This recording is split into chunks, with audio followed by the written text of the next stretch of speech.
Okay, well, thank you. Yeah, so Piranha, it's a very nice initialism. My first flirting with the initialism was related to Christine Marcy, who I think when we understand Field's sister a little better, she will put Dr. Mengele in the shade because she's a failed medic, that is to say, I don't know which at university. She wanted to study medicine, but she flunked it according to her brother. And she went on to become the most dangerous bureaucrat in America's history. So now,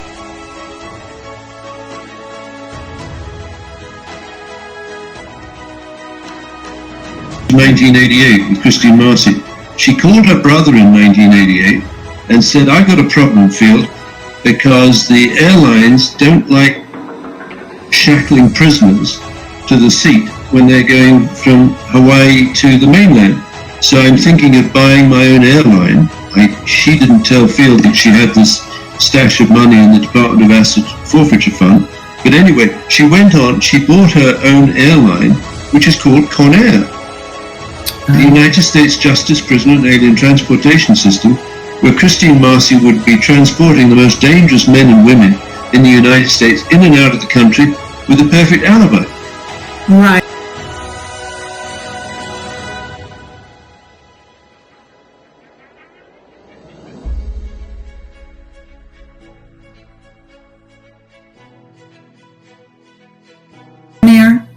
Yes, totally. It's the United States Justice Prisoner and Alien Transportation System.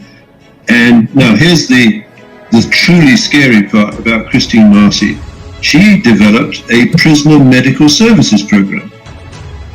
And I think what she was doing, she was administering hallucinogens. Sure, this is a mind control, a cover for a mind control program. To prisoners. So if she wanted a group of prisoners to go and do a hit in New York on 911, dress them in civilian clothes, they can, get drugged up and they can go and put explosives in the elevator shafts of the Twin Towers. Before igniting, they hop on a plane and they go back to jail. They got a perfect alibi.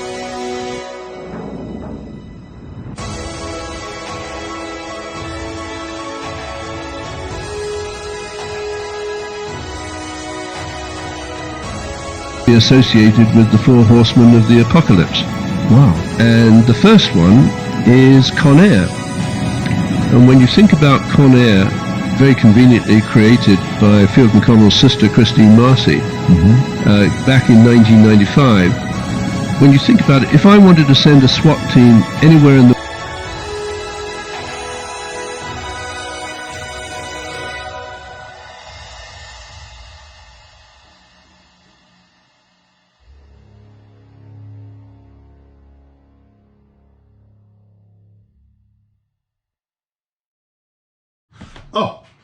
Oh dear, you caught me mid-cup. Oh dear. Well, I better have a slurp first. And then let's discuss what Agent Serco has exposed. He's exposed Mendenhall, SES, Christine Marcy lies, JPAT's lies, the academic lies, the academic so-called qualification lies, the so-called creator of things lies, exposed the McConnell lies, exposed the 911 McConnell story about 2001 lies, exposed McConnell's so-called whistleblower lies, exposed who the person is behind all of it. You see, because behind Able Danger, you see, because McConnell isn't the brains. Hawkins was the brains. Whenever you read what was ever written on the Able Danger side, Phil McConnell says, it's actually regurgitated of what Hawkins gave to McConnell, basically. But now we have the new duo, Goodman and Hawkins. See, Goodman and Hawkins are really ramping up. They're actually social engineering at the moment. And talk about social... Oh, I'll have another cup of coffee. Talking about social engineering, this is what's going on. They're rebranding Hawkins as being credible. In doing so, they're altering the names, but the stories are staying the same. There's just slight differences in it. And when you look at his pages, there's slight changes in the words. Very subtle, but enough to get you out of trouble. Now, last week I exposed the big lie which she turned around and told about this guy, Oliver Buck Revell.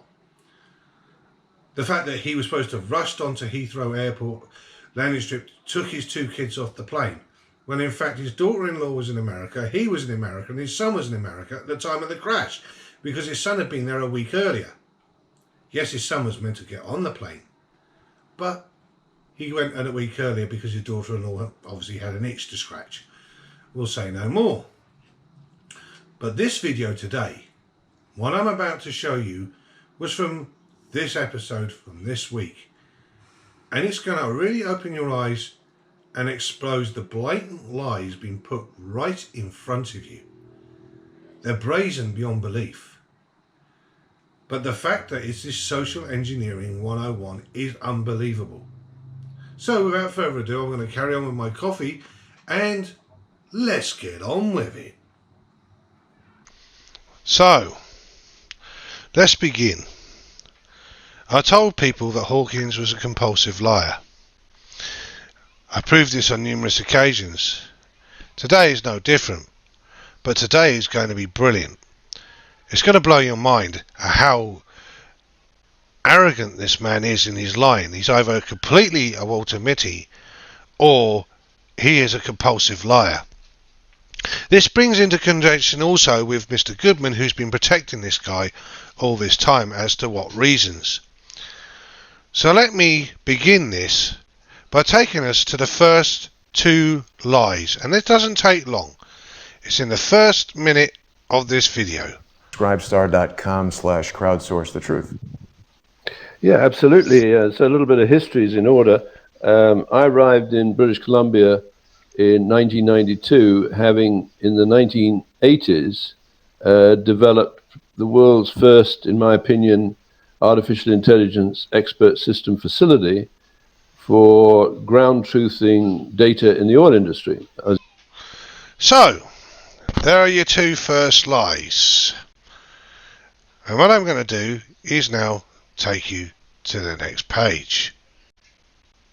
What I'm going to do now is take you through his page on his reverse crime scene page. Artificial intelligence AI pioneer David Hawkins, inventor of the deductive computing machine. Academic records, first class honours degree mechanical engineering. That's going to become very relevant as well later on. But let's go down to 94. Hawkins prototyped IBAT spreadsheets to help lay voters track waste on fraudulent conversion of public assets across regional communities and watersheds. IBAT allows online governments to benchmark and optimize flow of tasks, talent, financial, energy, materials. 94-95, he's saying there, right? So, 1992, Hawkins marketed geoscience and engineering data management technologies, petroleum exploration and production (EP) from 1992 to 1992. As oil field systems chairman and CEO, Hawkins played a key role in raising formula. So up to 1992 he was a chairman and CEO, according to this.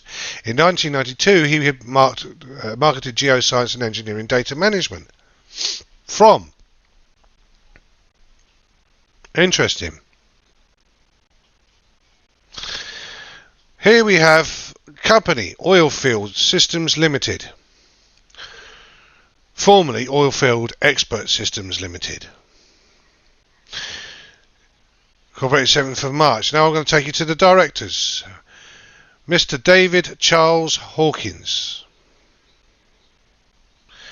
Director, date of birth August 1943, appointed as the director on the 6th of December 1992 and resigned on the 7th of March 1995.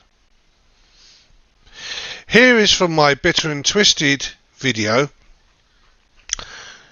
which shows on the 7th of March 95, David Charles Kendall crossed out Hawkins resigned. This is his resignation documentation. But Kendall is this guy, Mr. Glenn Kendall. He was a director from 92 to 97. Hawkins blames him feel the loss of his job, so therefore decides to be spiteful and vindictive even in his resignation. So that shows he didn't leave on good terms.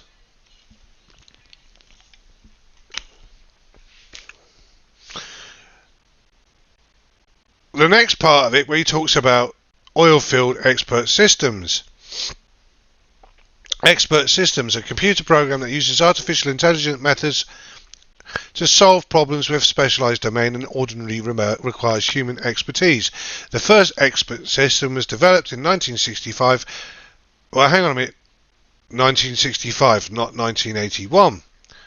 By Edward Feigenbaum and Joshua Lederberg of Stanford University. Now, don't forget, I'm going to show you even more why what Hawkins is saying is so easily provable a lie. And to do that, I want to take us to the 4-minute mark. I'll do 4 minutes 6 seconds. Let's listen to what he has to say. Developed in the United Kingdom. So, and fast forward to 1995, I met with John McDonnell, the founder of McDonnell Deptweiler and Associates, and I asked him, I'd got clearance from the chief executive of Rakel Defense Electronics to approach him, would there be any interest at McDonnell Deptweiler to sell the company to Rakel, and I could put various bits of technology together. So, Hawkins is talking about this company, McDonnell Deptweiler, selling itself to Rakel. Rakel was Vodafone, but this gets more interesting. You see, this is a part of the story that no one knows much about, because I believe there is an NDA. To show this, let's go to this article here, which is The Race for the Thinking Machine. 8th of July 1982, and I want to take us to the bottom of the article because that's the only place this guy appears, apart from the photograph here. David Hawkins has joined Rakel Decker from the US to sell expert systems.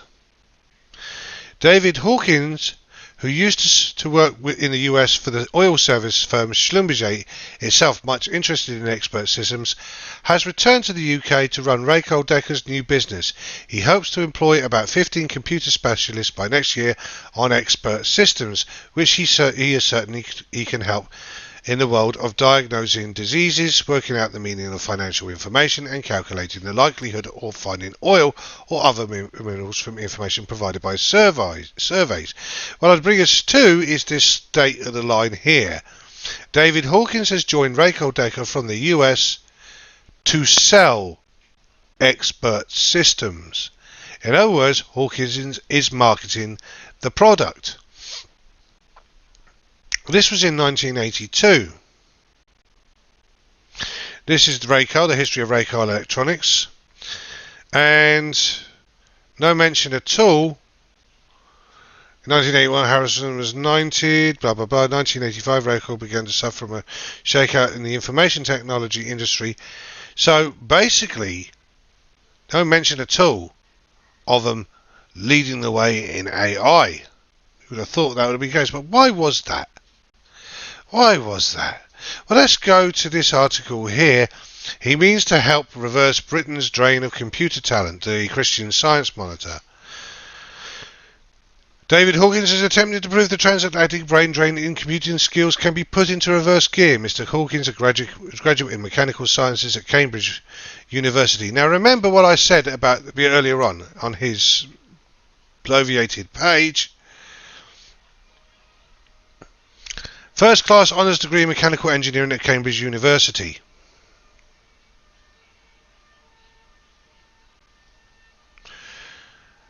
A graduate in mechanical sciences at Cambridge University.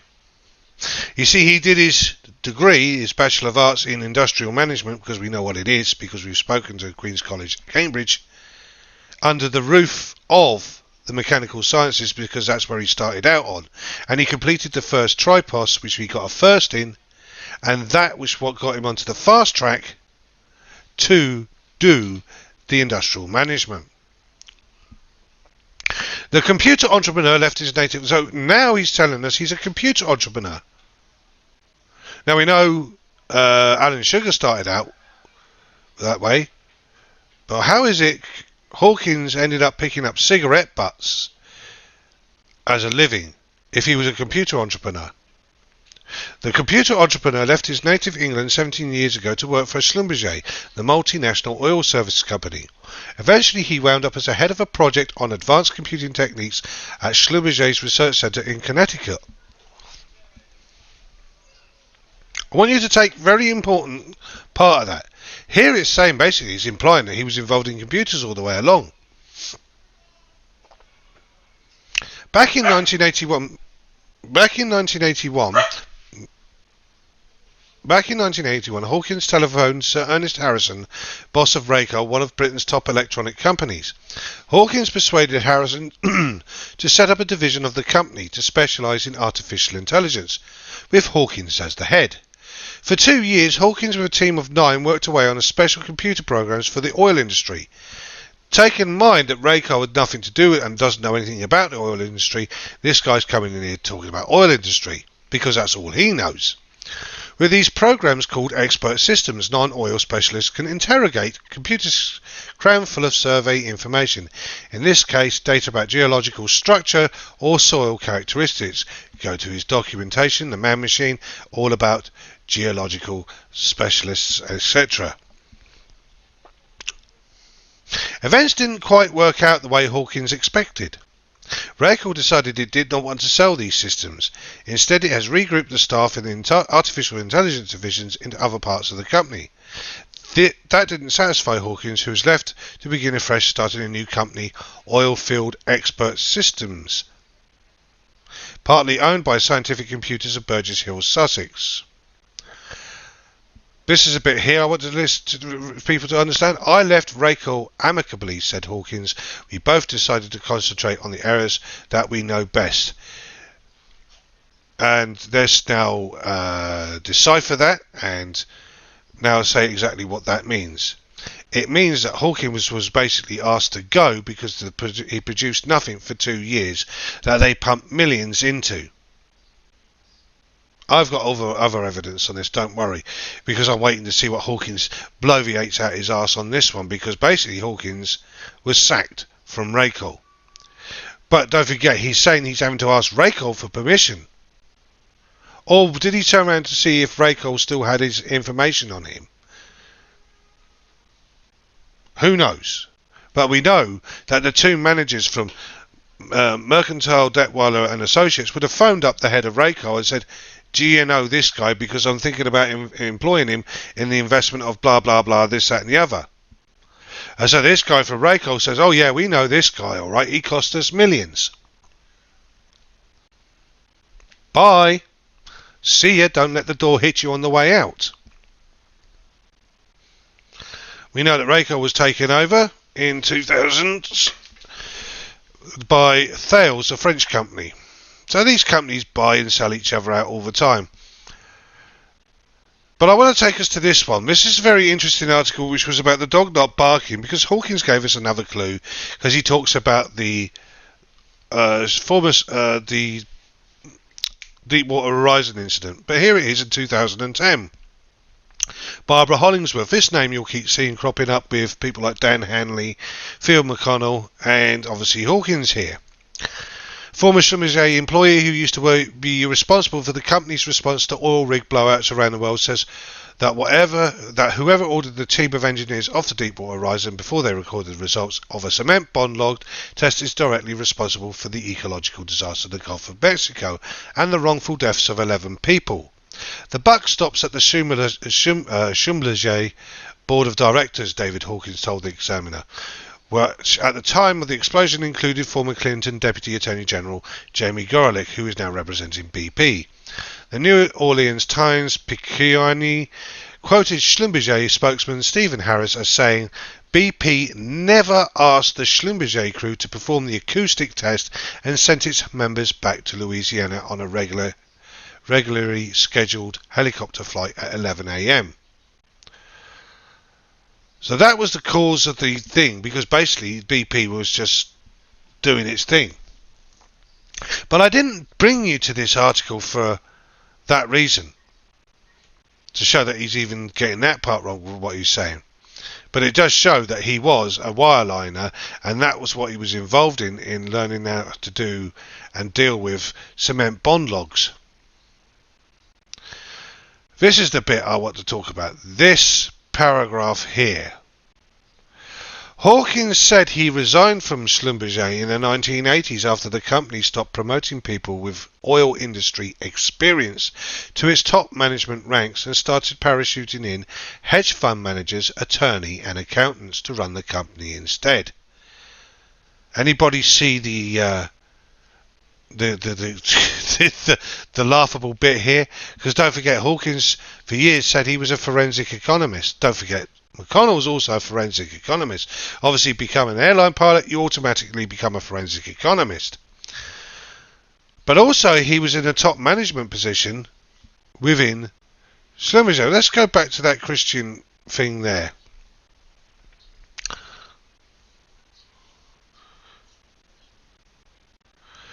Eventually, he wound up as a head of a project of advanced computing techniques at Schlumberger's Research Center in Connecticut.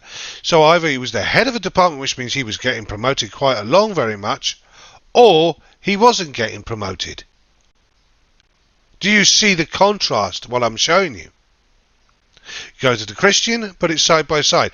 Neither one of those is correct and one of them's not correct, or they can both be incorrect, but not both of them can be correct.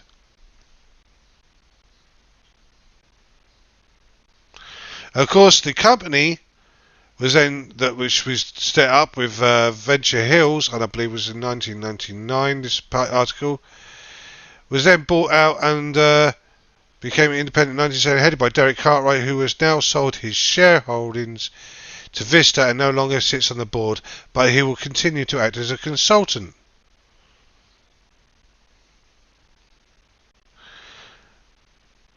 Again, there's no mention here of expert systems.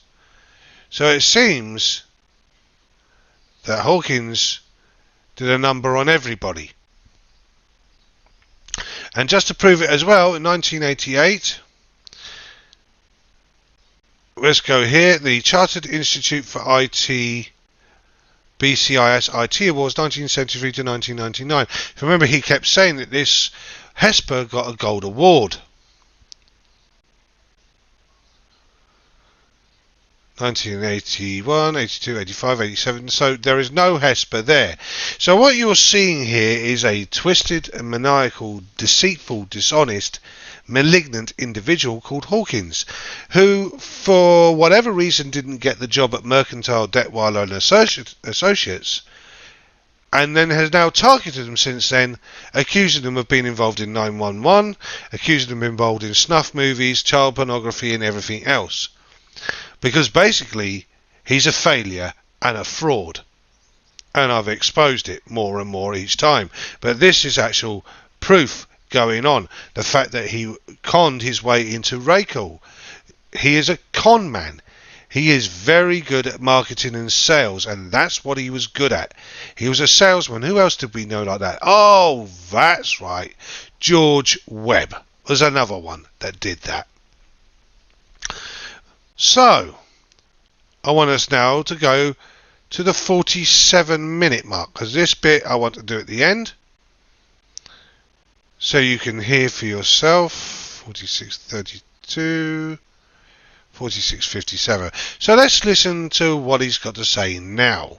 A friend of Bernardine Dawn and Bill Ayers, committed to the overthrow of the government of the United States, and she would know exactly what had happened in the Department of Justice in the 90s, when Bruce Reed, a Rhodes Scholar from 1982, had been appointed by Clinton to oversee the administration of the criminal justice policy in the Clinton. And what apparently Bruce Reed did, he brought in two projects. One is called JABS, the Joint Automated Booking System, which tracks prisoners, right, through jail and trial, etc., etc. And the second project was JPATS, Justice, Prisoner and Alien Transportation System. So in the 90s, what the Clinton administration set up was the potential to create a criminal insurgency within the Department of Justice. Right? And so In 1994, I believe Clinton set up, I believe with Bruce Reed, the Department of Justice Pride organization to represent the LGBT community in the FBI, Bureau of Prisons, Drug Enforcement Agency, and so on and so on. And I believe DOJ Pride is incredibly vulnerable to the kinds of attacks or double-cross attacks. So, 3 items there. The joint automated booking system that they said Nortel created, then blamed on Christine Marcy as well. The joint prisoner alien transportation system you heard at the very beginning of this video, which is why I put it in there, of 1988, 1995, 1984, that Christine Marcy was the creator of the joint prisoner alien transportation system. And last but not least, the go-to one that he always goes to, which is the DOJ Pride, and that he also accused of Christine Marcy because she said he was a raging lesbian and a paedophile, and that she created DOJ Pride to blackmail people. So let's take those 3 items in particular, but let's also start with a new fresh victim that Hawkins is picking on. Is this guy, Bruce Reed, named by Joe Biden to be new chief of staff. Now, I don't know who this guy is, but he's been obviously in the White House with the Clinton-Gore administration. All the information is there for you to read. This is the White House. Vice President Biden announces Bruce Reed as new chief of staff. Bruce Reed's previous work in the White House came during the Clinton-Gore administration, where he spent 4 years as a chief domestic policy advisor to the president, after 2 years as a deputy domestic policy advisor, and 2 years as assistant to the president for domestic policy planning. During this period, he helped President Clinton win passage of landmark welfare reform, the Clinton education agenda, and much more. On behalf of the Clinton-Gore administration, Reed worked closely with then Senator Biden to help craft the win passage of the 1994 Biden crime bill, which included then Senator Biden's Violence Against Women Act and his initiative to put 100,000 cops on the streets. It'll tell you his whole history here, including Rose Scholar at Oxford University. So that's who that guy is. But let's remind ourselves of Abel Danger. 2012, McConnell links Christine Marcy Nortel jabs to Gore Hammer Joan Benet Wells Fargo. Abel Danger White House announced today that it has linked Christine Marcy's co-recipient of the Gore Hammer Awards to the alleged use of the Nortel jab system in the spoliation of evidence of a home-breaking and torture murder of Joan Benet Ramsey on Christmas Day 1996. Abel Danger's Global Operations Director Phil McConnell claims that Gore Hammer associates of his sister Christine Marcy have been using Nortel jabs for the spoliation of crime scene evidence or break-ins and death by breath events since 1996, and even left a signature consistent with a jabs break-in at his former Glendon property, where the ownership is disputed by Wells Fargo and Citibank. Below. Don't click on that link, by the way, when I give you these paperworks. It will take you to the Abel Danger porn site. This is why you have to be very careful with these, because there's an Abel Danger porn site in Russian. But isn't that interesting? Because Wells Fargo, targeted by Hawkins, which was Citibank, was also at the same time doing the foreclosure and the the bankruptcy on the Glendon property in Minnesota of one Phil McConnell. Now it's interesting as we go to the next piece here. Medicine Tribes, Jabs, Automated Booking Systems, Leo, FBI and Strange Files. FBI, please accept brief 193 from Phil McConnell, United States Marine Corps, whistleblower, Global Operations Director of Abel Danger, on Serco CIA private equity group investors who are apparently using a spot fixed arson patent thicket involving, for example, incendiary dispensing systems. So, here's my question. If you read all this, joint automated system allegedly built by Nortel Government Solutions for the US Department of Justice.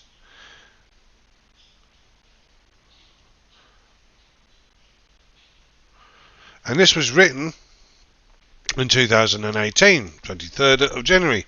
So the person I want to know is, who is the brains behind Able Danger? Was it Hawkins or was it McConnell? Is this McConnell's work that Hawkins is, shall we say, plagiarising? Or is McConnell was plagiarising Hawkins? Now that's an interesting dilemma, don't you think? Because one of them was doing all this and the other one was promoting it as theirs. Or was the one of them doing it and the other one was coming along for the ride? I think we know the answer to that one, that the person that's created all this nonsense has always been Hawkins. Because McConnell hasn't got the brains he was born with. I digress. So let's go to Nortel Government Solutions. This is a guy who's the Vice President and General Manager Information Insurance. Now I want to take us to the very bottom of this so we can listen to it. Nortel Government Solutions provides software development and operations and maintenance to the Department of Justice's Joint Automated Booking System, JABS Program Management Office, for the development and management of the JABS and Civil Application System CAS programs. JABS is a DOJ enterprise-wide law enforcement information sharing system used to facilitate the rapid identification through an automated booking process of individuals under arrest or detention. These systems interface with biographic data and positive identification with the FBI's integrated automated fingerprint information systems, and a whole load of letters there. So there we have it. So Nortel didn't create it, they were basically contracted to maintain it. If you don't believe me, you can go through this document, which I did. There's no mention of Nortel anywhere in this, and this was the Justice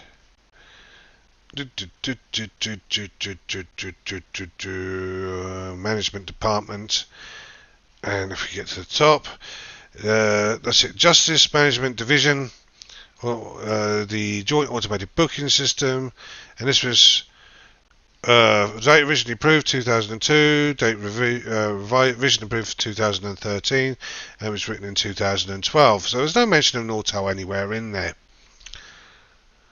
US Marshals, you would think it would be in there for freedom of information on the Joint Automated Booking System. There's no information there, but what I can show you is very interesting, is that the Department of Justice awards Joint Automated Booking System contract to SRA. So it's not patented and run by Nortel. Nortel was a contractor, just like SRA, that took over the Joint Automated Booking System contract. So that shows another great whopping huge lie. And it's a value of $20 million as the contract. US Marshals, JPATS, Joint Prisoner Alien and Transportation System. Again, we'll go through this. In 1995, the air fleets of the Marshal Service and the Bureau of Immigration and Customs Enforcement, ICE, merged to create the Justice Prisoner and Alien Transportation System, JPATS. The merger created a more efficient and effective system for transporting prisoners and criminal aliens. Managed by the Marshal Service, JPATS is one of the largest transporters of prisoners in the world, handling about 715 requests every day to move prisoners between judicial districts, correctional institutions and foreign countries. I'll link all of this below so you can go through it yourself, but you'll also see, if you go to my JPATS information, I have a lot more on there. But what I'm also going to do is now take us to this. US Marshals get new Boeing 727, 12th of November 1985. This is where JPATS originated from, because it was the Joint Prisoner Alien Transportation System was 1995, but the US Marshals had what was known as the Prisoner Transportation System. And in 1984, they upgraded it to also carrying aeroplanes. And the reason why, so I'm going to read this here, it cost the Marshal Service $199.94 on the average to transport a prisoner on the 727, compared to $697 for a commercial flight and $897 for a chartered aircraft. But then it's hard to transport prisoners on commercial flights.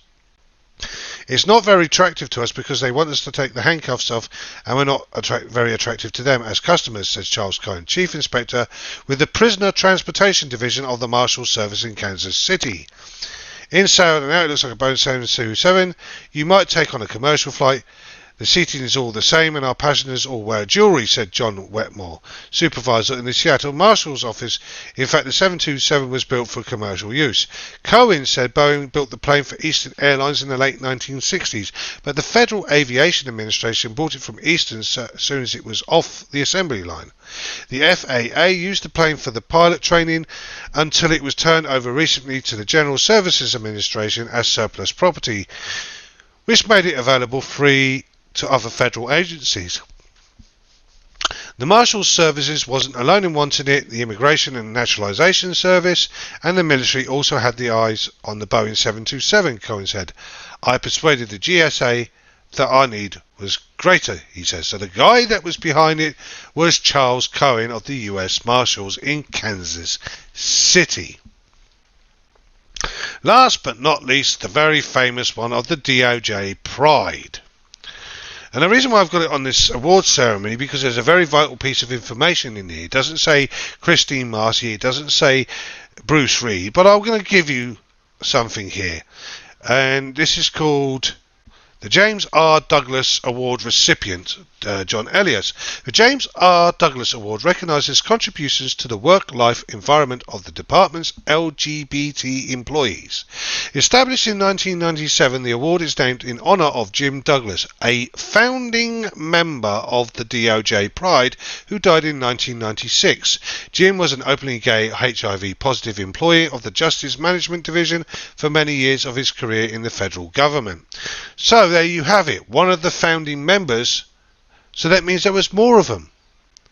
Unfortunately, the DOJ Pride Group never got back to me with the names of the people, so obviously these people still are secretive about who was the main people behind it, but it certainly wasn't Christine Marcy, and it certainly wasn't Bruce Reed, because the person that ultimately brought DOJ Pride to the forefront was the Attorney General at the time, Janet Reno. So let's go back to the very beginning to finish off this video and talk about what we're seeing. What we're seeing is a compulsive and dishonest lying toe rag called David Hawkins, promoted by a disingenuous, psychotic individual named as Jason Goodman. And they are proposing all this random nonsense constantly. Now, beyond any doubt that I have shown you in this video, actual evidence of him lying. Actual proof of him lying. So he cannot turn around and say now he was misinformed by what he read, because he lived that between 1992 and 95, because he was fired in 95 from his position. He was bitter and twisted about it. He tried to blame it on someone else. He was fired from Raycole, and I believe also possibility he could have been pushed out from Schlumberger, but we don't know. Those are, I would suggest, thoughts that I have. But it's obvious with the Raycole one that he was let go because he produced nothing for 2 years. They pumped millions into it. I have another article on that. So let's see what Hawkins has to say for it, or Goodman, because there's guaranteed they will say something and I'll get the usual thumbs down from one of them. But what I have given you now is conclusive proof that Hawkins is a fraud, a con man, and a liar. And upon that, I wish you the best of the rest of the day.